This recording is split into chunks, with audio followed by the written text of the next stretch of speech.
तो आज के इस सेशन में आरआरबी एनटीपीसी 2019 का जो एग्जामिनेशन है उसके सीबीटी 2 के क्वेश्चंस मैं आपको कराने वाला हूं, लेवल 2 के। ये एग्जाम आपको 2022 में कंडक्ट कराया गया था, मल्टीपल शिफ्ट में एग्जाम हुआ था। तो जो अच्छे क्वेश्चंस हैं 20 अच्छे क्वेश्चंस वो मैं कराऊंगा। अगर आप YouTube पे इस वीडियो को देख रहे हैं तो आप चैनल को अगर अभी तक सब्सक्राइब नहीं किया है तो सब्सक्राइब कर लीजिए, क्योंकि काफी मेहनत लगती है आपके लिए सेशंस क्रिएट करने में। और अगर आपको वीडियो देखने के बाद लगे कि हाँ ये सेशन आपके लिए हेल्पफुल था, जरूर चैनल की वीडियो को लाइक करें और चैनल को सब्सक्राइब करें, ठीक है। बाकी कंप्लीट तैयारी के लिए पेड क्लासेस आप ज्वाइन कर सकते हैं, और free classes, free current affairs और बहुत सारी प्लेलिस्ट आपके लोगों के लिए फ्री हमने रखी हुई है, उसका यूज कर सकते हैं अपनी प्रिपरेशन में आप। Let's get started. सबसे पहले टाइम एंड वर्क के क्वेश्चन हमने इसे चैप्टर वाइज भी सेग्रीगेट किया। कुछ चैप्टर से बहुत इजी क्वेश्चन थे उन्हें हटाया, जिस चैप्टर से ठीक ठाक क्वेश्चन थे वो सारे के सारे मैं आपको यहाँ पे कराऊंगा। टोटल 20 क्वेश्चन हमें आज की क्लास में डिस्कस करने हैं। तो सबसे पहला सवाल है हमारे पास ये, पढ़िए जरा क्वेश्चन को और समझिए क्या दे रखा है।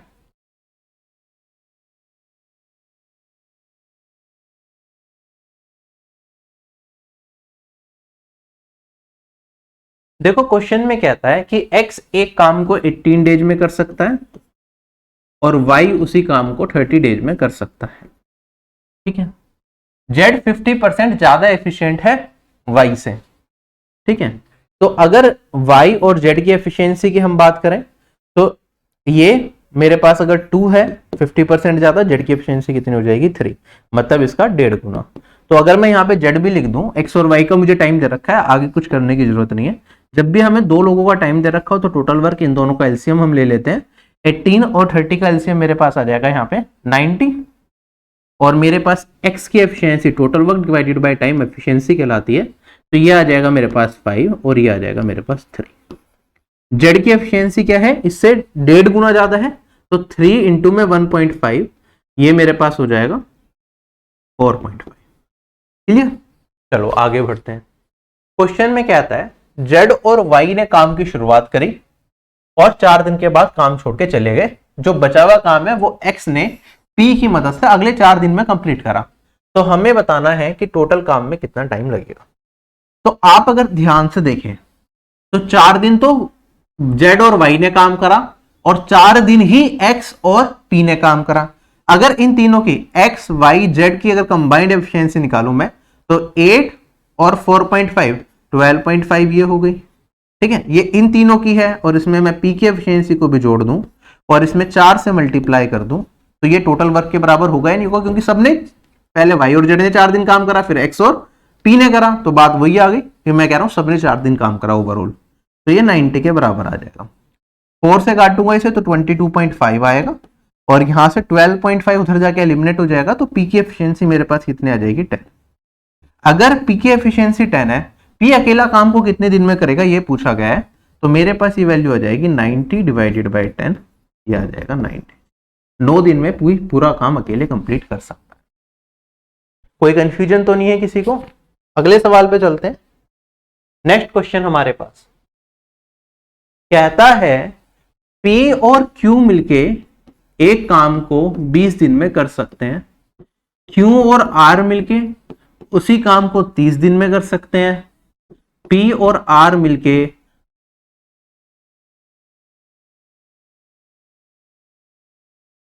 इसी काम को 30 दिन में कर सकते हैं, ठीक है। आपको इससे क्या चीज समझ में आई? आपको एक तो ये समझ में आया कि यार ये दोनों स्टेटमेंट सेम दिख रही है, मतलब Q और P की एफिशिएंसी क्या है, बराबर है। जब भी टाइम बराबर में लगेगा दोनों में R कॉमन है।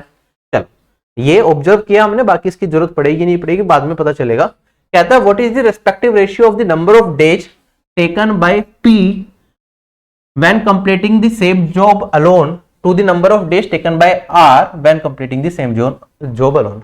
मतलब P को कितना टाइम लगेगा अगर अकेले काम कंप्लीट करेगा, उससे रेशियो बताना है Q को कितना टाइम लगेगा अगर वो अकेले काम को कंप्लीट करेगा, सॉरी R को।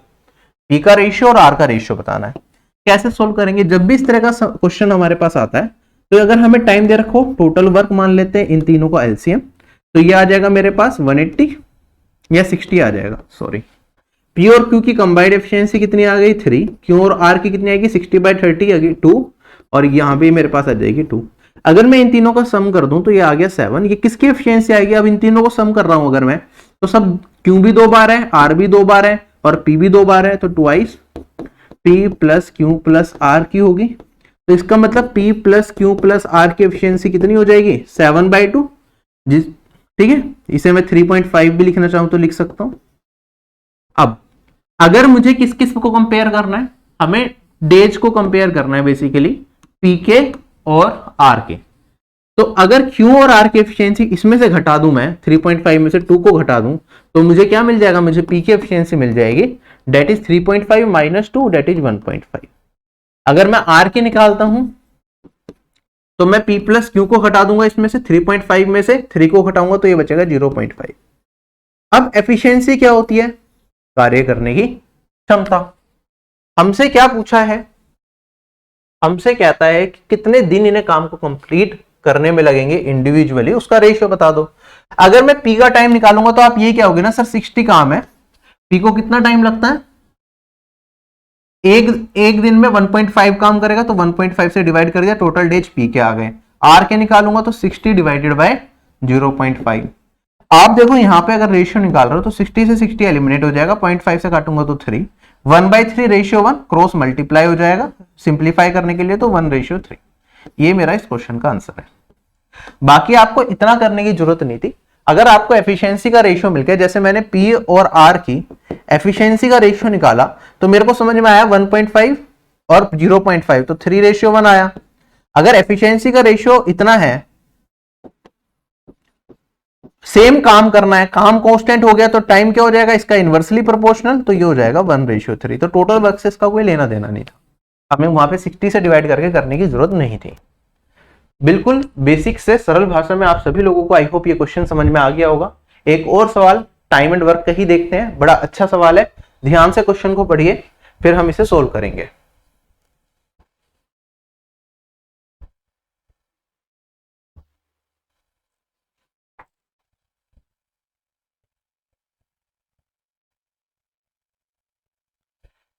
देखो क्वेश्चन में क्या कहता है, एक कॉन्ट्रैक्टर है जिसने एक काम लिया जो उसे 250 डेज में कंप्लीट करना है। उसने 300 लोगों को काम पे रखा और 50 दिन तक उनसे काम कराया है, जिससे उसका क्या हो गया, आधा काम कंप्लीट हो गया। ठीक, उसके बाद जो नंबर ऑफ वर्कर्स है वो 100 रह गए और उन्होंने 120 दिन तक काम करा, उसके बाद 20 दिन की छुट्टी हो गई। हमें बताना है कि कितने लोगों को एम्प्लॉय करना चाहिए छुट्टी के बाद, जिससे कि जो रिमेनिंग वर्क है मेरा टाइम में ही कंप्लीट हो जाए। टाइम कितना है 250 दिन। कैसे सोल्व करेंगे आप ध्यान से देखिए। क्वेश्चन में 250 आदमी थे स्टार्टिंग में, 300 लोग अगर 50 दिन काम करेंगे तो आधा काम कंप्लीट होगा। तो मैं कह सकता हूं टोटल वर्क बाय 2 इसके बराबर होगा। जब 300 लोग, एक आदमी एक दिन में, मैं मान लेता हूं एक काम करेगा, तो 300 आदमी एक दिन में 300 काम करेंगे, इनटू में 50 दिन तक करा है तो इतना, आधा वर्क मेरा इसके बराबर हो गया। ये कंप्लीट हो चुका है। कितने दिन गुजर गए मेरे, 50 दिन गुजर गए। फिर क्या होता है, अब बचा हुआ काम कितना है, आधा काम हो गया है तो रिमेनिंग वर्क भी तो यही होगा मेरा, आधा काम हो गया आधा काम बचा हुआ है। अब ये वर्क मुझे निपटाना है। अब होता क्या है, इसके बाद जो नंबर ऑफ पीपल है वो रह जाते हैं मेरे पास 100। एक आदमी एक दिन में एक काम करेगा तो 100 आदमी एक दिन में 100 काम करेंगे। इन्होंने 120 दिन तक काम करा, कोई दिक्कत नहीं है, तो यहाँ पे 120 दिन और चले गए मेरे। फिर 20 दिन की छुट्टी हो गई तो 20 दिन और वेस्ट हो गए मेरे। अब कहता है कि कितने लोग हम काम पे रखें जिससे कि रिमेनिंग टाइम में हमारा रिमेनिंग काम निबट जाए। तो अब आप ध्यान से देखिए, 50 दिन हो चुके हैं, यहाँ पे 120, 190 और 20, 170 और 20, 190, 190 दिन निकल गए। टोटल हमारे पास कितने दिन थे, तो 250 दिन थे, तो कितने दिन बचे, 60 दिन बचे। तो मेरे पास मैं मान लेता हूं m लोगों को रखूंगा, वो 60 दिन तक काम करेंगे और रिमेनिंग काम को कंप्लीट कर देंगे। क्या इक्वेशन बन गई मेरी। दोबारा रिपीट करता हूं, टोटल वर्क बाय 2 हमें इसके बराबर दे रखा था, तो अगर इतना काम हो गया तो इतना ही बचेगा, तो रिमेनिंग वर्क भी हमारा ये हो गया। और इसे करने के लिए हमारे पास पहले तो 100 आदमी 120 दिन तक काम करते हैं। उसके बाद क्या होता है, 20 दिन की छुट्टी उसे हटा दिया, उसमें कोई काम नहीं हुआ, बचे हुए उसके बाद हमने मान लो m लोगों को रखा काम पे, वो कितने दिन काम करेंगे, 60 दिन बचे हुए, तो 60 दिन काम करेंगे और रिमेनिंग काम को कंप्लीट करेंगे। तो हमें बताना है कितने लोगों की जरूरत पड़ेगी, इसकी वैल्यू निकालनी है। आप देखेंगे यहां पे हमारे पास क्या हो गया, ये 0 एक 0 और एक 0, ये मैंने काट दी। अब यहां पे बनेगा 1500, ये बना 1200, तो बचेगा 300 और ये आ जाएगा मेरे पास 6m। 6 से 300 को काटूंगा तो 50, तो जो लोग मुझे चाहिएंगे जिससे कि मेरा काम गिवन टाइम में कंप्लीट हो जाए वो होंगे 50।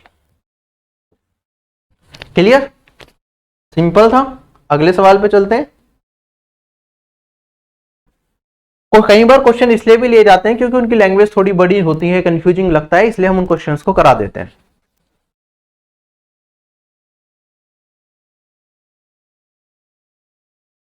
विनय कह रहे हैं सर मैं सीजीएल 2024 को टारगेट कर रहा हूं लेकिन ऑल सेक्शन की रिवीजन सिंगल डे में नहीं हो रही। तो आप 2 या 3 सब्जेक्ट को लेके चले, 2 सब्जेक्ट की रिवीजन कर ले या फिर 3 सब्जेक्ट की, सारे सब्जेक्ट एक साथ करने की कोशिश ना करें। नेक्स्ट क्वेश्चन हमारे पास टाइम स्पीड एंड डिस्टेंस का सवाल है। कहता है कि एक बोट को 7 किलोमीटर डाउन स्ट्रीम जाने में उतना ही समय लगता है जितना उसे 3 किलोमीटर अपस्ट्रीम जाने में लगता है। वो 14 किलोमीटर अपस्ट्रीम और 14 किलोमीटर डाउनस्ट्रीम जाती है 6/2/3 आवर्स के अंदर। तो हमें बताना है कि कितने टाइम में वो 16.8 किलोमीटर अपस्ट्रीम जाएगी। अब बिल्कुल पहली स्टेटमेंट से पढ़ चलते हैं। देखो टोटल 7 किलोमीटर डाउनस्ट्रीम जाना है, तो मैं मान लेता हूं डाउनस्ट्रीम स्पीड क्या होती है हमारी, ये आप सभी लोगों को पता है, x प्लस वाई मानते हैं, जिसमें x हम स्पीड ऑफ स्ट्रीम बोलते हैं और y स्पीड ऑफ बोट बोलते हैं और y स्पीड ऑफ स्ट्रीम बोलते हैं। और अपस्ट्रीम स्पीड क्या होती है, पानी के बहाव के विपरीत दिशा में जब हम जा रहे होते हैं तो वो x माइनस वाई होती है। ठीक है, अब हमारे पास यहाँ पे टाइम कांस्टेंट है। स्टार्टिंग में टाइम अगर कांस्टेंट हो गया तो उस केस में क्या होता है, distance directly proportional to speed हो जाता है। तो सेम टाइम के अंदर अगर हम 7 किलोमीटर डाउनस्ट्रीम जा रहे हैं और अपस्ट्रीम में 3 किलोमीटर जा रहे हैं तो यही मेरी डाउनस्ट्रीम स्पीड और अपस्ट्रीम स्पीड का क्या हो जाएगा, रेशियो हो जाएगा। तो इसे मैं सिंप्लीफाई करने के लिए 7a और यहां पे 3a मान सकता हूं, इनकी स्पीड को बिल्कुल मान सकता हूं। आगे कहता है हमें 14 किलोमीटर अपस्ट्रीम जाना है। 14 किलोमीटर अपस्ट्रीम जाने में कितना टाइम लगेगा, 14 डिवाइडेड बाय अपस्ट्रीम स्पीड है 3a। हमें सेम डिस्टेंस डाउनस्ट्रीम जाना है तो 14 किलोमीटर डाउनस्ट्रीम जाने में कितना टाइम लगेगा, डाउनस्ट्रीम स्पीड है 7a। टोटल टाइम कितना लग रहा है, 6/2/3 सिंप्लीफाई करूंगा तो 20/3 आ जाएगा। इक्वेशन ये बन गई। सोल्व करके मैं एक मान निकाल सकता हूं, डाउनस्ट्रीम स्पीड अपस्ट्रीम स्पीड मिल जाएगी। मुझसे पूछा 16.8 किलोमीटर अपस्ट्रीम जाने में कितना टाइम लगेगा, तो 16.8 डिवाइडेड बाय अपस्ट्रीम स्पीड कितनी है मेरे पास, 3a। यही आंसर होगा। सबको क्लियर है कैसे कैसे हमने करा, पहली स्टेटमेंट, दूसरी स्टेटमेंट, तीसरी स्टेटमेंट में जो निकालना है।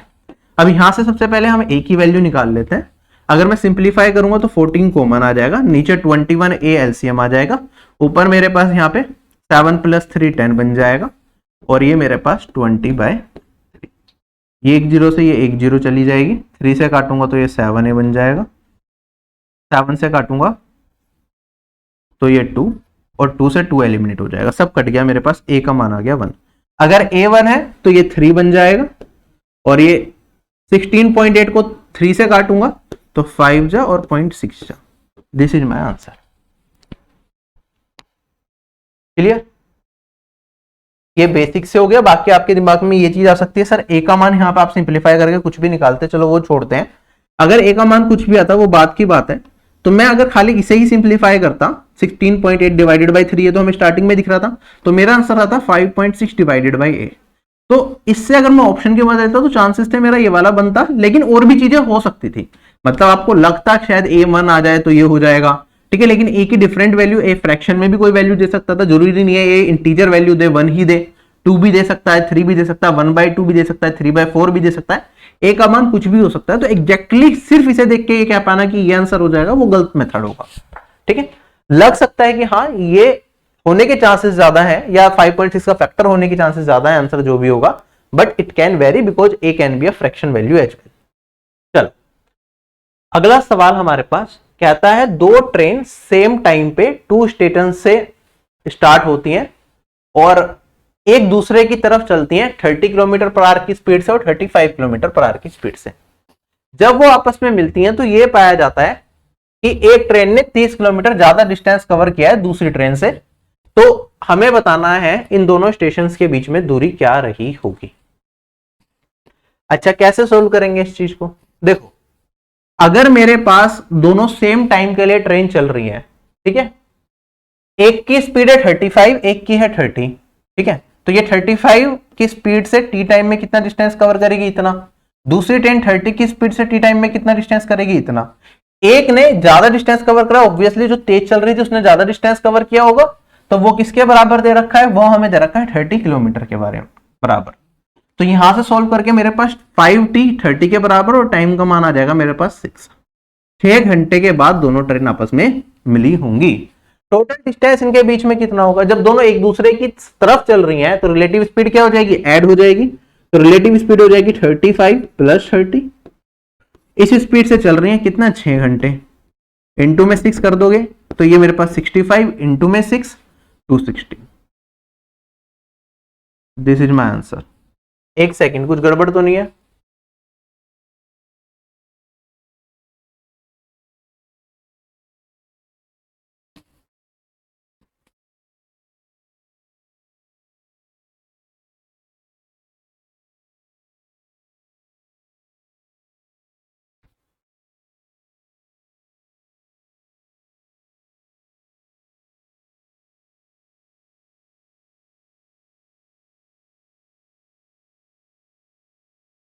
सॉरी 390 आएगा, कैलकुलेशन मिस्टेक है। चलिए अगले सवाल पे चलते हैं। एलसीएम एचसीएफ से रिलेटेड कुछ सवाल है हमारे पास। बहुत अच्छा सवाल है, थोड़ा कैलकुलेटिव भी है, ध्यान से करिएगा। एक्स एक स्मॉलेस्ट 6 डिजिट का नंबर है जिसे हम अगर 21, 20, 22, 24 और 28 से डिवाइड करें तो हर केस में रिमाइंडर 5 मिलता है। हमें बताना है कि कोशेंट क्या होगा जब x को हम 462 से डिवाइड करेंगे। Very calculative question. अगर आप सोल्व करेंगे, देखो सबसे पहले तो आपको क्या निकालना पड़ेगा, इन सब का एलसीएम निकालना पड़ेगा। जो एलसीएम आएगा उसमें कोई एक आप वेरिएबल को मल्टीप्लाई करेंगे, उसमें +5 कर देंगे तो हमें वो सारे नंबर्स मिल जाएंगे जिसे इनसे डिवाइड करके रिमाइंडर 5 मिले। फिर हमें वो वेरिएबल ऐसा चूज करना पड़ेगा जिससे कि जो नंबर है वो 6 डिजिट का स्मॉलेस्ट नंबर बने, उसके बाद उसे 462 से डिवाइड करना है। ऐसा सवाल आपको एग्जाम में मिले तो लास्ट के लिए ही छोड़िएगा, ठीक है। बट अब मैं यहाँ पे सोल्व करके आपको दिखाने की कोशिश करता हूं। जैसे अगर मुझे इन सब का एलसीएम लेना है, या तो आप फैक्टर्स में स्प्लिट कर लो या फिर आप डायरेक्टली थोड़ा स्पीड में करना चाहो तो कर सकते हो। अगर फैक्टर्स में भी करता हूं तो 2 का स्क्वायर इंटू में 5 की पावर 1, फिर मेरे पास यहाँ पे 3 इंटू में 7 सब यूनिक है, फिर यहाँ पे 2 इंटू में 11 है, फिर मेरे पास यहाँ पे 2 की पावर 3 है और यहाँ पे मेरे पास 3 है, और लास्ट में मेरे पास 28 है, 2 की पावर 2 इंटू में 7 है। अगर 2 का देखो तो मैक्सिमम पावर कितनी है, 2 की पावर 3 जा रही है। 3 देखूं तो मैक्सिमम पावर कितनी जा रही है, 1 जा रही है। 5 देखूं मैक्सिमम पावर 1 जा रही है, और 7 देखूं मैक्सिमम पावर 1, और 11 देखूं तो मैक्सिमम पावर 1। ये मेरा क्या हो जाएगा, इसका एलसीएम हो जाएगा। 8 3 जा 24 इंटू में 5 120, 12 इंटू 7 840, 840 को 11 से करूंगा मैं तो आपको सबको पता है 11 से मल्टीप्लाई करना कितना आसान होता है, या तो 0 11 4 जो 44 4 कैरी फॉरवर्ड 88 9240, ये वैल्यू आएगी। देख लेना कहीं कैलकुलेशन मिस्टेक हो। जो मेरा नंबर होगा वो क्या होगा, वो होगा 9240x प्लस 5। ये वो सारे नंबर्स को रिप्रेजेंट करेगा जिन्हें अगर मैं इन सभी नंबर से डिवाइड करूं तो मुझे हर केस में क्या मिले, रिमाइंडर 5 मिले, ठीक है। अब x का मुझे ऐसा कोई मान रखना है जिससे कि ये 6 डिजिट का लीस्ट नंबर बन जाए। 6 डिजिट का सबसे छोटा नंबर क्या होता है मेरे पास, वो होता है 1 लाख। अगर 9240 से मैं इसे डिवाइड करना स्टार्ट करूं तो मेरे पास पहले तो 9240 ही जाएगा, फिर मेरे पास यहां पे आ जाएगा ये 067, है ना। उसके बाद यहां पे एक 0 और ऐड हो जाएगी। अब कितने टाइम्स जाएगा, अगर मैं इसमें ये 9240 माइनस कर दूं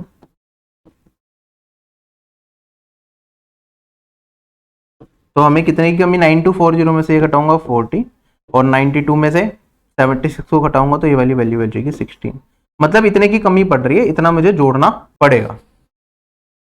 अगर इसमें ये जोड़ दूं तो नंबर मेरा डिविजिबल होगा 9240 से, तो ये हो जाएगा 1101,640 प्लस 5, और ये आ जाएगा प्लस 5 कर दूंगा तो 4 5, पहले 2 टाइम्स जाएगा, ये आ जाएगा मेरे पास 924, इसमें घटाऊंगा तो मेरे पास 92 924 आएगा, फिर 2 टाइम्स जाएगा, फिर 0 टाइम्स जाएगा। तो 220 मेरा इस क्वेश्चन का सही आंसर हो जाएगा। जो क्वोशंट आएगा इसे डिवाइड करने पे वो 220 आएगा। अगले सवाल पे चलते हैं। सीआई और एसआई से रिलेटेड सवाल है, पढ़िए जरा सवाल को, क्या आंसर आएगा इसका।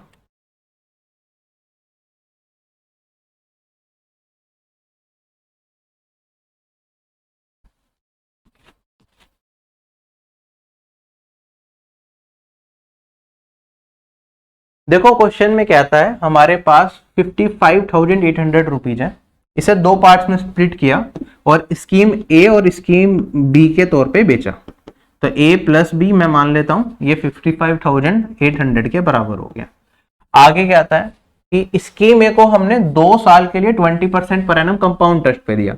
20% पर एनम पे कंपाउंड इंटरेस्ट पे 2 साल के लिए देंगे तो इफेक्टिव इंटरेस्ट कितना हो जाएगा, ये हो जाएगा मेरे पास फॉर्मूला होता है 2a dot A square 2a plus A square divided by 100। तो 20 का स्क्वायर 400 डिवाइडेड बाई 100 ये आएगा 4 और 2a 20 इंटू 2 40, तो ये वैल्यू बन जाएगी 44। तो इंटरेस्ट कितना मिला हमें 44% ऑफ ए। आगे बढ़ते हैं। कहता है जो बचा हुआ पैसा है वो हमने स्कीम बी में इन्वेस्ट करा है जिसमें 20% पर एनम के हिसाब से सिंपल इंटरेस्ट मिलेगा 4 साल का। तो 20% इंटू में 4 ये हो गया 80%। तो 80% ऑफ बी के बराबर ये हमें क्या मिलेगा, इंटरेस्ट मिलेगा। दोनों स्कीम से हमें जो इंटरेस्ट मिल रहा है वो बराबर मिल रहा है, तो ये इक्वल कर दिया हमने।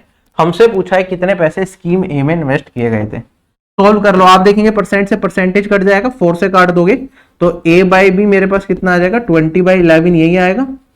a प्लस बी कितना है 31 रेशियो, ये किसे रिप्रेजेंट करता है, इसे रिप्रेजेंट करता है। 31 से काटूंगा 1 जा 248 8 जा 0 0 1 रेशियो इसके बराबर। स्कीम ए में 20 रेशियो पैसा इन्वेस्ट हुआ था, तो 20 इंटू में 1800 किसके बराबर 36,000 के बराबर। आई होप क्वेश्चन सभी लोगों को क्लियर हो गया, सिंपल सवाल था, ठीक है। बस देखने में लंबा था, स्पीड सही होगी तो आप इजीली कर पाओगे। ये वाला सवाल भी अच्छा सवाल है, फटाफट से देखेंगे इसे।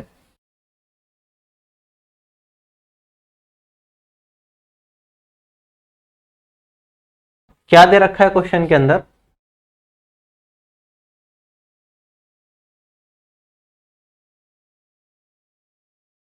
कहता है एक पर्सन ने 12% पर एनम सिंपल इंटरेस्ट पे कुछ पैसा निवेश किया और 10% कुछ पैसा 10% पर एनम सिंपल इंटरेस्ट पे निवेश किया। जो ईयरली इंटरेस्ट मिला उसे दोनों इन्वेस्टमेंट से 125 रुपीज का मिला। अगर वो अमाउंट जो इन्वेस्ट करे थे उसे इंटरचेंज कर दे तो उसे 3 रुपए ज्यादा मिलते हैं इंटरेस्ट के तौर पे। तो हमें बताना है कि कितने पैसे 10% पर एनम सिंपल इंटरेस्ट के हिसाब से इन्वेस्ट किए गए थे। ध्यान से करने वाला सवाल है, ठीक है। मैं मान लेता हूं 12% पर एनम के हिसाब से पहले ए अमाउंट इन्वेस्ट किया गया था, तो इंटरेस्ट कितना मिलेगा 12% ऑफ ए। फिर आगे बढ़ते हैं, बचा हुआ पैसा 10% पर एनम सिंपल इंटरेस्ट पे दिया गया, वो मैं मान लेता हूं अमाउंट बी। दोनों को मिला के जो इंटरेस्ट मिला वो मुझे मिला 125 रुपीज का।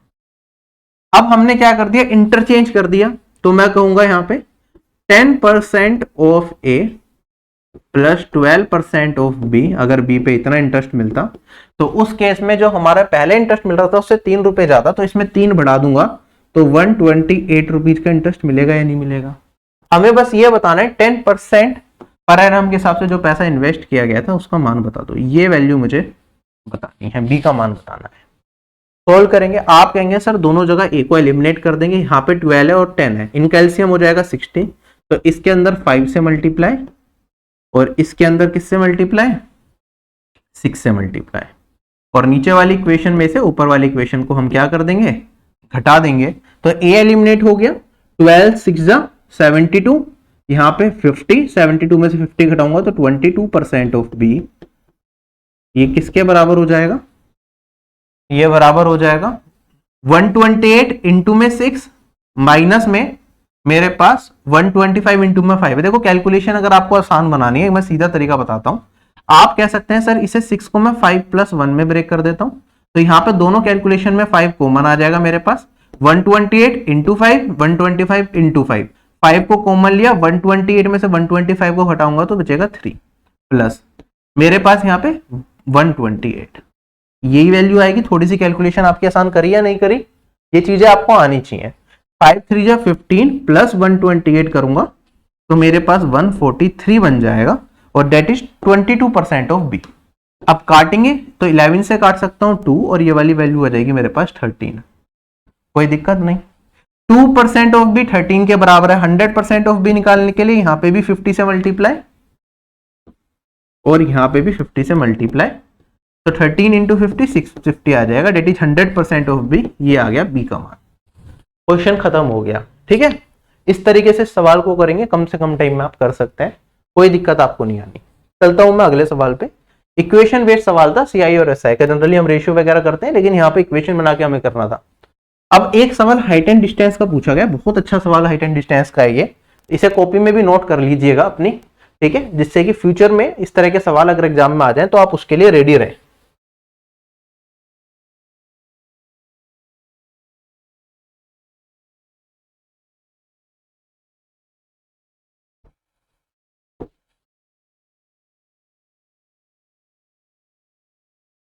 देखो क्वेश्चन में क्या कहता है मेरे पास,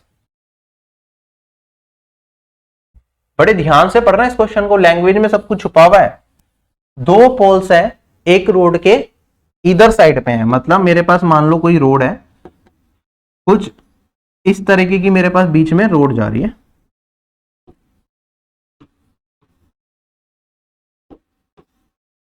ठीक है, रोड पे लोग ऐसे जा रहे होंगे, एक ऐसे ये पूरी की पूरी रोड जा रही होगी मेरी, यहां पे लोग जा रहे होंगे, है ना। तो इसके दोनों साइड पे हमने एक एक पोल खड़ा कर दिया। एक पोल इधर खड़ा कर दिया, एक पोल हो सकता है हमने ऐसे खड़ा कर दिया, कोई दिक्कत नहीं। आगे कहता है एक 20 मीटर लॉन्ग लैडर है जो हमने इन दोनों पोल्स के बीच में लगानी है। When the ladder rests against one pole, it makes an angle of 60 degree with the pole. अगर हमारे पास एक 20 मीटर की लैडर है, अगर एक मैं पोल पे उसे लीन कराता हूं तो जो वो पोल पे एंगल बनाती है वो 60 डिग्री का एंगल बनाती है पोल के साथ। पोल के साथ 60 डिग्री का एंगल बनाने का मतलब ध्यान से समझिएगा कि क्या है, पोल के साथ बना रही है तो ये वाला एंगल मेरे पास 60 डिग्री है। अब जब हम इसे टर्न कर देते हैं to rest against other pole, turn करने का मतलब है कि मैं इसे इस तरीके से घुमा दूंगा। क्या कर दूंगा, मैं इसे ऐसे टर्न कर दूंगा। ऐसे टर्न करने का मतलब अब ये ऐसे लीन करेगी, तो उस केस में ये रोड के साथ 30 डिग्री का एंगल बनाती है, मतलब जो ये वाला एंगल है अब ये 30 डिग्री का है। क्लियर है या नहीं, बहुत प्यारा सवाल है। आगे कहता है कि हमें बताना है रोड की विड्थ क्या होगी अगर √3 को हम 1.732 ले लें। अब हमें इस क्वेश्चन में दे क्या रखा है, हमें सिर्फ इस लैडर की लेंथ दे रखी है, डेट इज 20 मीटर।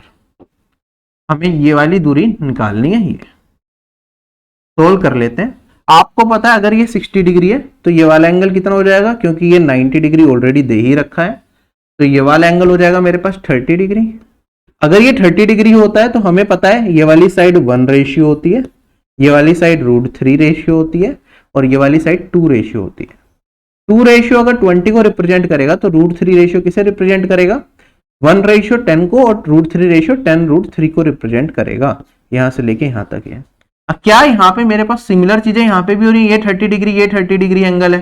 ठीक है, ये अगेन मेरे पास एक पोल है और यहाँ पे मेरे पास क्या है, ये 20, अगेन बिल्कुल सेम चीज है, बिल्कुल सेम ही दोनों ट्राइंगल बन रहे हैं। ऑल्दो मैंने बनाते टाइम ये थोड़ा बड़ा दिखा दिया, लेकिन सेम ही चीजें चलेंगी। ये 1 रेशियो है तो ये √3 रेशियो होगा और ये 2 रेशियो होगा, है ना। सो इसमें क्वेश्चन में हमें नहीं दे रखा था कि दोनों पोल की लेंथ सेम है, लेकिन क्वेश्चन से ये चीज निकल के आ रही है दोनों पोल की लेंथ सेम जाएगी। तो मेरे पास ये वाली वैल्यू क्या हो जाएगी, ये भी अगेन क्या हो जाएगी, 10 √3 ही हो जाएगी। अब जो रोड की लेंथ है वो कितनी हो जाएगी, 20 √3। 20 √3 किसके बराबर, 20 इंटू में 1.732, और ये वाली वैल्यू आ जाएगी मेरे पास 34 point something. Option number C ही हो सकता है, यही आंसर आ जाएगा। ठीक, चलेंगे आगे। बाकी एक चीज तो आप देख सकते थे ऑप्शन में कि ये और ये तो मेरा आंसर किसी भी तरीके से नहीं हो सकता था। एंगल्स बाई चांस आपने गलत भी ले लिए होते एग्जाम में तो अभी आपको समझ में आता है यहाँ पे या तो 30 डिग्री बनेगा या 60 डिग्री मिलेगा, यहाँ पे 30 60। तो किसी भी केस में ये वाली वैल्यू मेरी जो है इन दोनों का सम वो इतना छोटा तो नहीं जा सकता था कि अगर लेडर की लेंथ 20 है तो ये इतना 3.4 या 0.32 ऐसा कुछ तो नहीं जाएगा। लगभग वो 20 की रेंज में, कहीं 20 से थोड़ा सा ज्यादा या कम कुछ ऐसा ही आएगा, लेकिन इतना कम वैल्यू नहीं हो सकती थी। चले आगे।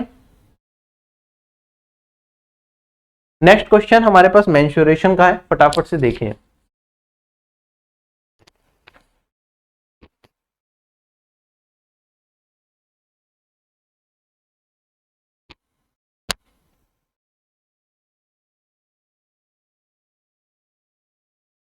देखो यहां पे इस क्वेश्चन में हमारे पास तीन चीजें दे रखी हैं।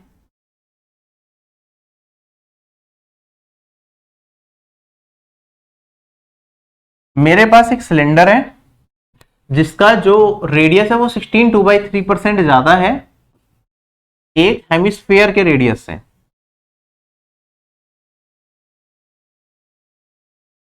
तो पहले मैंने एक सिलेंडर बना लिया, फिर एक हेमिस्फीयर बना लिया, जिससे कि कोई भी कंफ्यूजन किसी को ना हो, और बाद में एक स्फीयर की भी बात की जा रही है तो एक स्फीयर बना दिया। इसके अगर मैं बात करता हूं रेडियस की, तो रेडियस ऑफ सिलेंडर, ठीक है, 16 2/3 इज नथिंग बट 1/6। तो अगर मेरे पास रेडियस ऑफ हेमिस्फीयर 6 है तो ये 1 रेशियो ज्यादा, ये 7 हो जाएगा, कोई दिक्कत नहीं। आगे कहता है सिलेंडर की हाइट जो है वो 21 दे रखी है। फिर हमें दे रखा है वॉल्यूम ऑफ हेमिस्फीयर हमें फाइंड आउट करनी है अगर सिलेंडर की वॉल्यूम एक दूसरे स्फीयर की वॉल्यूम के बराबर है जिसका रेडियस है 7। तो सोल्व करते हैं। हमारे पास सिलेंडर की वॉल्यूम होती है पाई r स्क्वायर एच। r को यहां पे फिलहाल मैं a7 a6 से मान लू, तो r इंटू में 7a का होल स्क्वायर इंटू में हाइट कितनी है 21, ये बराबर होगा वॉल्यूम ऑफ स्फीयर होता है 4/3 पाई r क्यूब। तो रेडियस है 7, तो 7 का क्यूब, यही मान आ जाएगा। आप देखेंगे यहां पे पाई से तो पाई एलिमिनेट हो गया, अगर 7 क्यूब है यहाँ पे तो 7 स्क्वायर यहां मिल रहा है और इसे काटूंगा तो 3 बचेगा। तो मेरे पास बेसिकली a स्क्वायर किसके बराबर बचेगा यहाँ पे 3a स्क्वायर 4/3 के। ये 3 अगर मैं इधर नीचे ले जाऊं तो ये 4/9 हो जाएगा, और a का मान कितना आ गया मेरे पास, a का मान आ गया 2/3। चलिए, अगर a 2/3 आ गया तो रेडियस मैं हेमिस्फीयर का निकाल सकता हूं क्योंकि मुझे हेमिस्फीयर की वॉल्यूम चाहिए। तो 6 इंटू में 2/3, ये वाली वैल्यू आ जाएगी मेरे पास 4। वॉल्यूम ऑफ हेमिस्फीयर क्या होता है मेरे पास 2/3 पाई r क्यूब। तो 2/3 इंटू में पाई को 22/7 लेना है और यहां पे 6 का क्यूब, 4 का क्यूब सॉरी।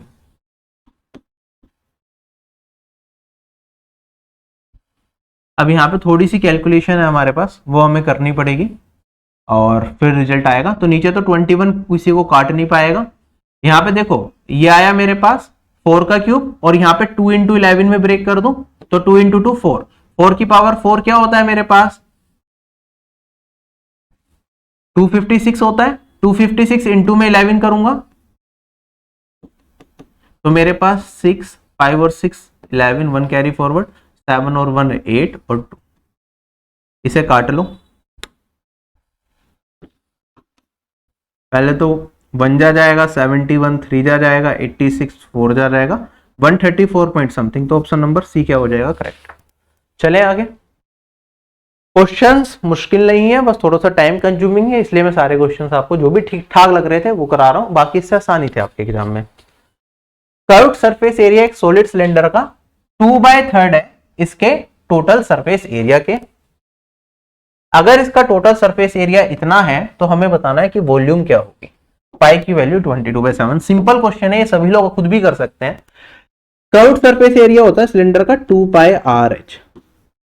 ये है 2/3 टोटल सरफेस एरिया के। टोटल सरफेस एरिया होता है 2πRh + r।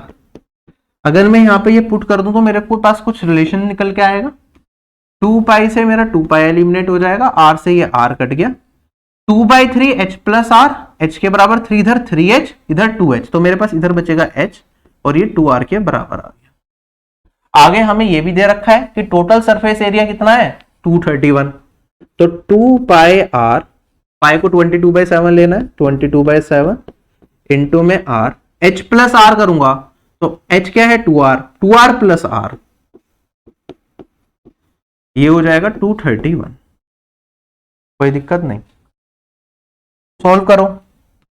थोड़ा सा काटना स्टार्ट करेंगे, जैसे 11 से काटूंगा 2, 21 टाइम्स जाएगा ये, ठीक है। 3r², 3 से काटूंगा तो 7 बचेगा, ठीक है। तो मेरे पास r² बचेगा यहाँ पे 7 × 7 49 डिवाइडेड बाय 4, और r का मान आ जाएगा 7/2। हमें क्या बतानी है, वॉल्यूम ऑफ सिलेंडर, तो वो होता है पाई r²h, पाई r²h। अगर रेडियस 7/2 है तो हाइट कितनी होगी 2r है, तो ये 7 हो जाएगी। अगर हम सोल्व करेंगे, आपको पता है पाई r², अगर रेडियस 7/2 हो तो पाई r² होता है 38.5, इंटू में h है 7, तो 7 × 5 = 35, 3 कैरी फॉरवर्ड 56, 59, 5 कैरी फॉरवर्ड 269.5 मेरा आंसर आ गया। चले आगे।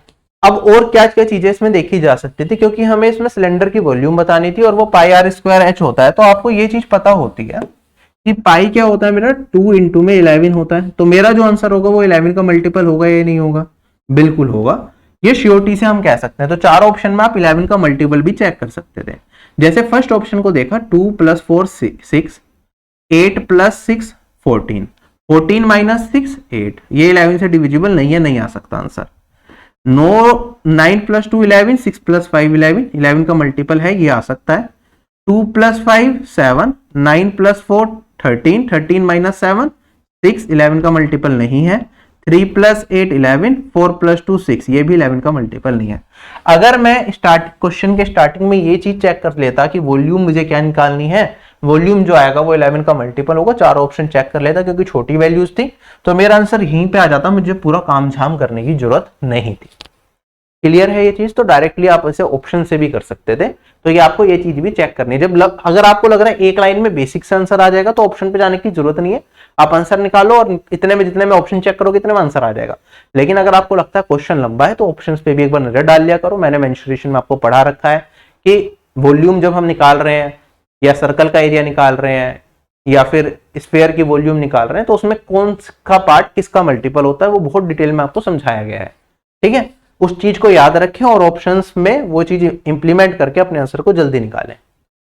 अगला सवाल हमारे पास ये है, बहुत अच्छा सवाल है। कहता है अगर मैं 12 को सब्ट्रैक्ट कर दूं n वैल्यूज में, तो सभी की सभी वैल्यूज में इनमें, तो जो सम होगा रिजल्टिंग नंबर्स का वो 92 बनेगा। अगर मैं 8 सब्ट्रैक्ट कर दूं n वैल्यूज में इनमें, तो रिजल्टिंग जो नंबर्स हैं उनका सम बनेगा 208। तो हमें बताना है मीन क्या होगा इन n वैल्यूज का। कैसे सोल्व करेंगे? अगर मैं मान लेता हूं इनिशियल सम जो है मेरे पास इन x1 से लेके xn तक का, इसका सम मान लेता हूं मैं xsn। ठीक है, तो सम हो गया मेरे पास sn। अगर हर वैल्यू में मैं 12 घटा दूंगा तो n वैल्यूज में कितना घट जाएगा, 12n घट जाएगा। और ये किसके बराबर दे रखा है, ये 92 के बराबर दे रखा है। आगे बढ़ते हैं। अब हर वैल्यू में अगर 8 को घटा दूंगा तो मेरे पास यहां पे क्या बचेगा, 208 बचेगा। हमसे पूछा है कि एवरेज बता दो इन गिवन नंबर्स का, तो मतलब मुझे Sn डिवाइडेड बाय n का मान बताना होगा कि क्या वैल्यू आएगी। ये क्वेश्चन है। अगर क्वेश्चन समझ में आ गया तो सॉल्यूशन बहुत सिंपल सा है।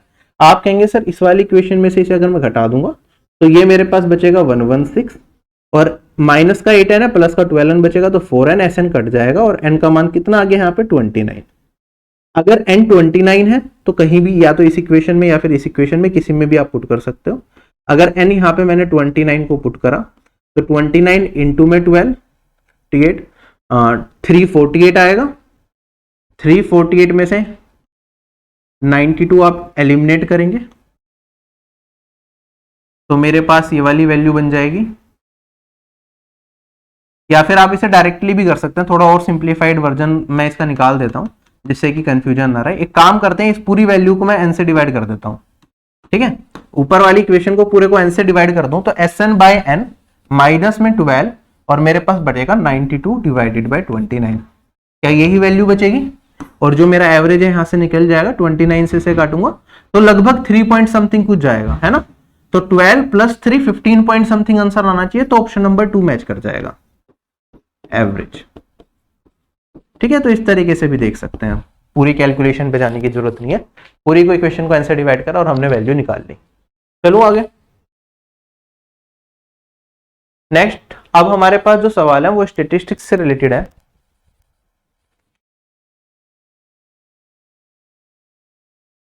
एमडे साहिल, जो आपने क्वेश्चन पूछा है मैंने क्लास में ऑलरेडी करा रखा है, fiction and non fiction books का, ठीक है। वो क्लास देखिए, आपको अच्छे से क्लियर हो जाएगा। फिर भी क्लियर ना हो तो मेरी आईडी जो टेलीग्राम की है @RB_running उस पर भेज दीजिए, मैं फिर से आपको एक्सप्लेन कर दूंगा, ठीक है। नेक्स्ट क्वेश्चन पे चलते हैं। बहुत प्यारा सवाल है, कंसेप्चुअल बेस्ड है। आपको अगर डेविएशन कंसेप्ट पता है तो ही आप इस सवाल को अच्छे से कर पाएंगे। क्वेश्चन में कहता है इफ एज्यूम्ड मीन मेरा a के बराबर है इतना, di that is xi minus a, ठीक है।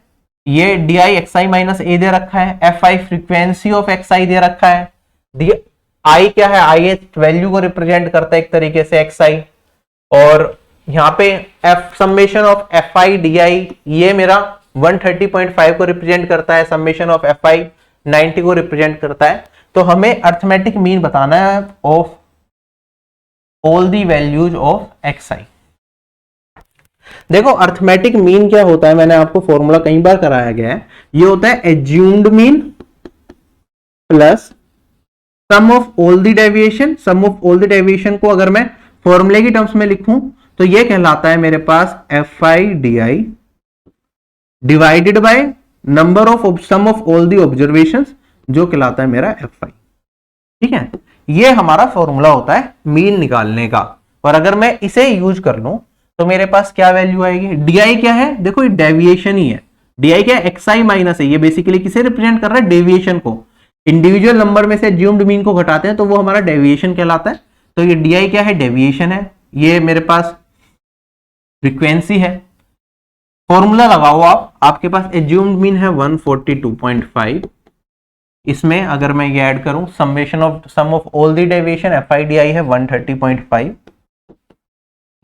फ्रीक्वेंसी का सम है मेरे पास 90, तो ये मेरा आंसर आ जाएगा।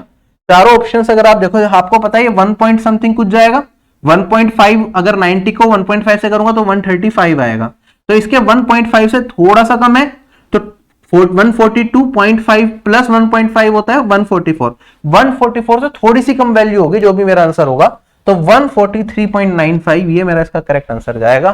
क्वेश्चन हो गया खत्म। क्लियर है? फॉर्मूला याद रखना, एज्यूम जो अर्थमेटिक मीन, ठीक है, ये मीन ही लिख दो वरना अर्थमेटिक मीन या फिर मीन, वरना कंफ्यूजन हो जाएगी। मीन किसके बराबर है, assumed mean plus sum of deviation, क्या है ये, sum of deviation plus number of observations या फिर फ्रीक्वेंसी आप कह सकते हैं, sum of all the frequencies.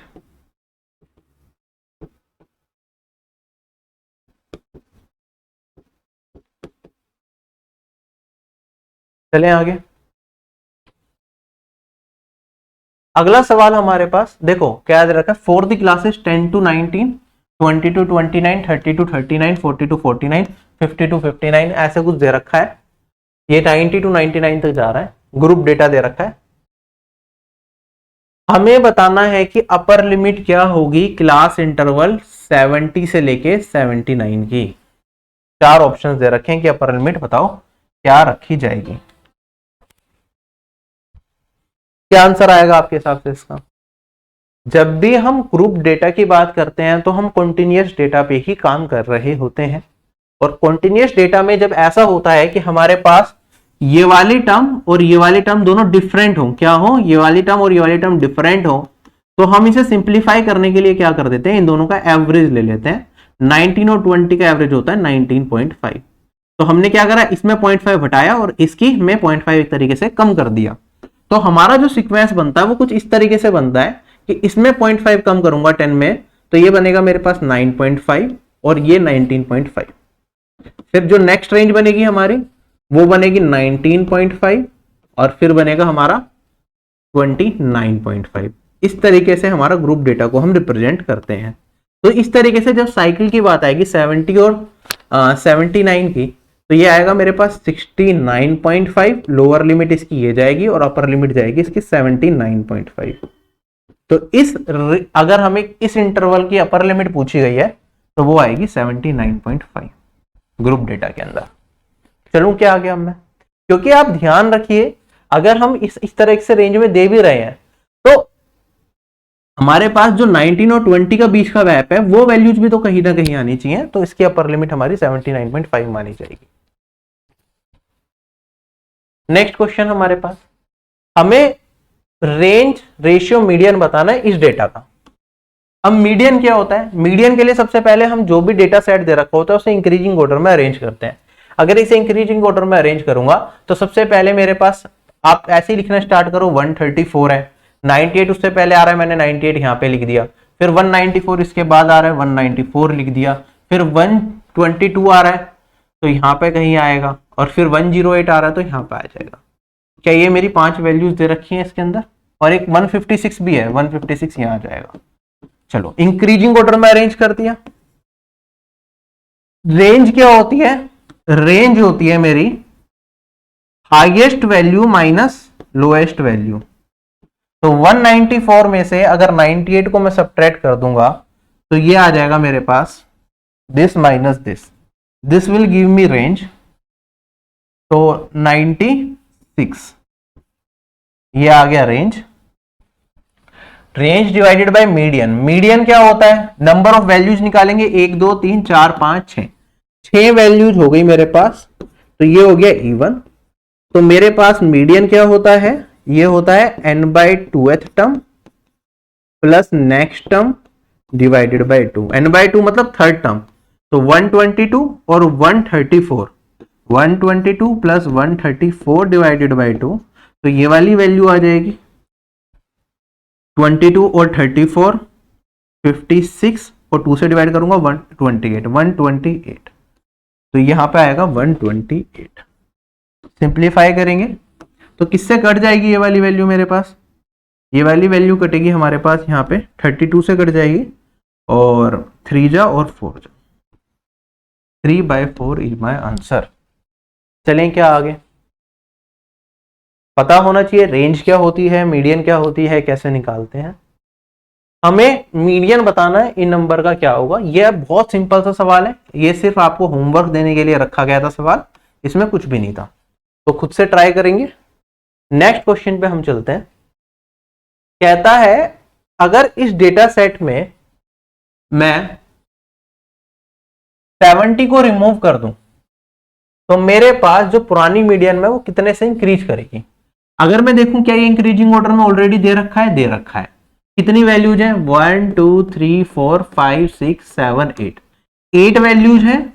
तो मीडियन क्या होगा मेरा, फोर्थ टर्म मतलब 8/2 term plus next term divided by 2, तो fourth term is this plus this divided by 2। इन दोनों का एवरेज क्या आएगा, 72 और 74 का, 72 में एक ज्यादा 74 से एक कम, ये आएगा 73, तो पुराना मीडियन आ गया 73। अब मैंने क्या करा, 70 टर्म को एलिमिनेट कर दी, तो कितनी टर्म्स रह गई, एक टर्म कम हो गई, तो नंबर ऑफ टर्म्स रह गई 7।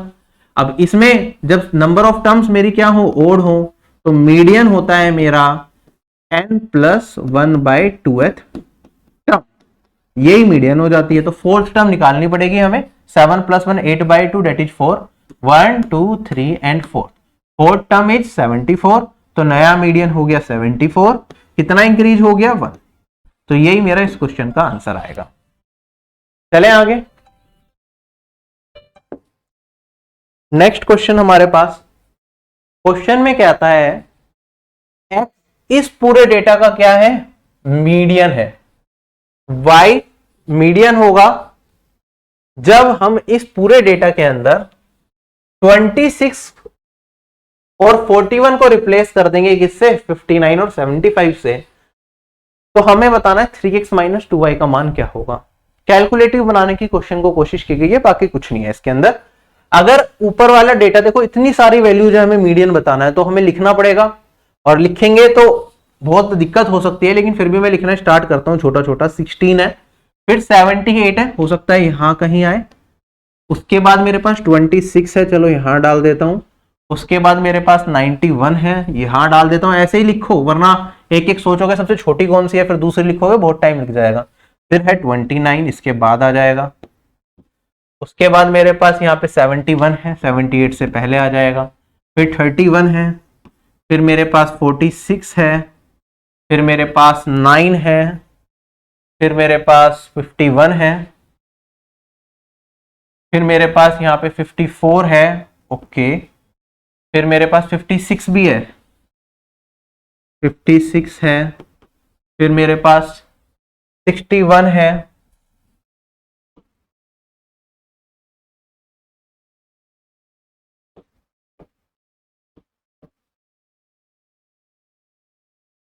फिर 21 है, फिर 62 है,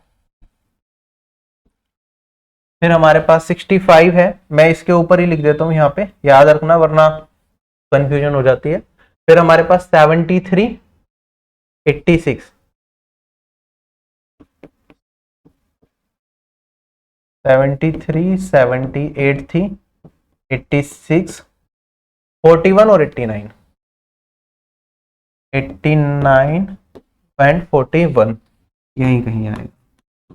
ठीक है, नंबर ऑफ टर्म्स कितनी हो गई, 1 2 3 4 5 6 7 8 9 10 11 12 13 14 15 16 17 18 19 20 टर्म्स आ रही हैं। जब इतनी ज्यादा टर्म्स हो, एक बार डबल वेरीफाई कर लिया करो कि कोई टर्म छूट तो नहीं गई, तो यहाँ पे भी गिन लो, 1 2 3 4 5 6 7 8 9 10 11 12 13 14 15 16 17 18 19 20 20 टर्म्स है। तो मीडियन क्या हो जाएगा, 20/2 that is 10th plus next term that is 11th, 10th और 11th टर्म का एवरेज। तो 1 2 3 4 5 6 7 8 9 10, इन दोनों का एवरेज 10th टर्म और 11th टर्म का, ये हो जाएगा 54 और 56 का एवरेज 55, ये मेरा मीडियन है। अब आगे कहता है इस डेटा के अंदर अगर मैं किसे 26 और 41 हटा दूं, 26 हटा दिया, 41 हटा दिया, रिप्लेस 59 और 70 किससे, 59 से और 75 से। यहां पे हमने डाल दिया 59 और यहां पे डाल दिया हमने 75।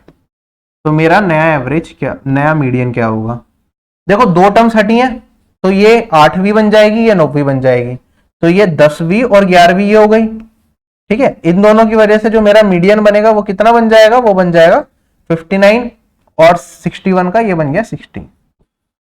तो पहले वाले केस में हमारे पास ये x है, ये y है, मुझे क्या बताना है, 3x माइनस 2y। तो 3 इंटू में 55 माइनस 2 इंटू में 60, 165 minus 120 that is 45। This is my answer. देख लेना कहीं मिस्टेक ना हुई हो। बाकी इसमें जब आप लिख रहे होते हो सीक्वेंस, पूरा लिखने के बाद एक बार आपको इनिशियली जाना ही पड़ेगा। चलो ठीक है, ऐसे ही करना पड़ेगा। अगले सवाल पे अब हम चलते हैं। कहता है जो मैक्सिमम वेट लिफ्ट कर सकते हैं 750 पार्टिसिपेंट्स, वो रिकॉर्ड किया जाता है और ये पाया जाता है कि जो मीन है और मीडियन है इस डिस्ट्रीब्यूशन का, वो दोनों ही मोड से ज्यादा है।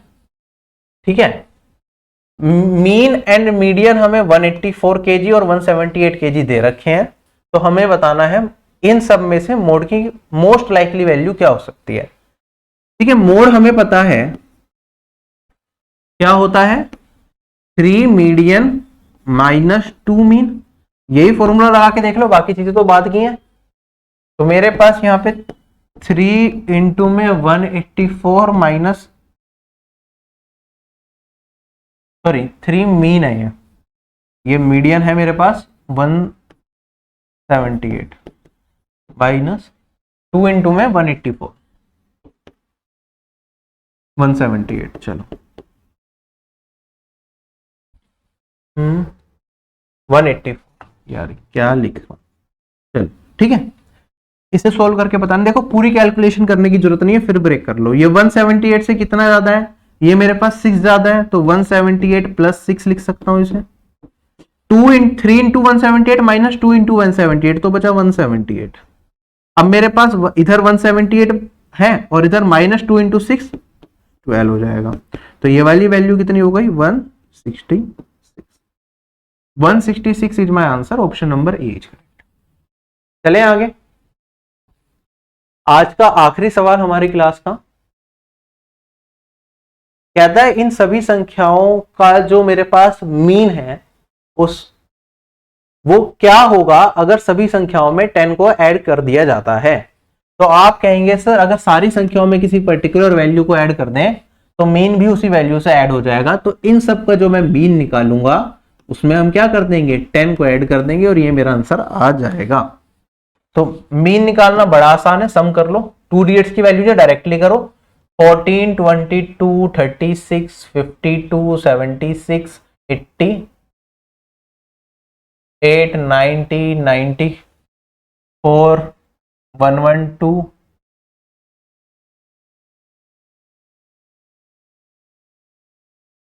124, 134, 134 आ रहा है, कुछ गलती करी क्या? 130 कितनी टर्म्स है, 1 2 3 4 5 6 7 8 9 10। पॉइंट में तो वैल्यू नहीं आ रही, मतलब कैलकुलेशन में मिस्टेक है। 36, 52, 76, 88, 96, 100, 130, 140 आ रहा है। तो 14 plus 10 24, this is my answer.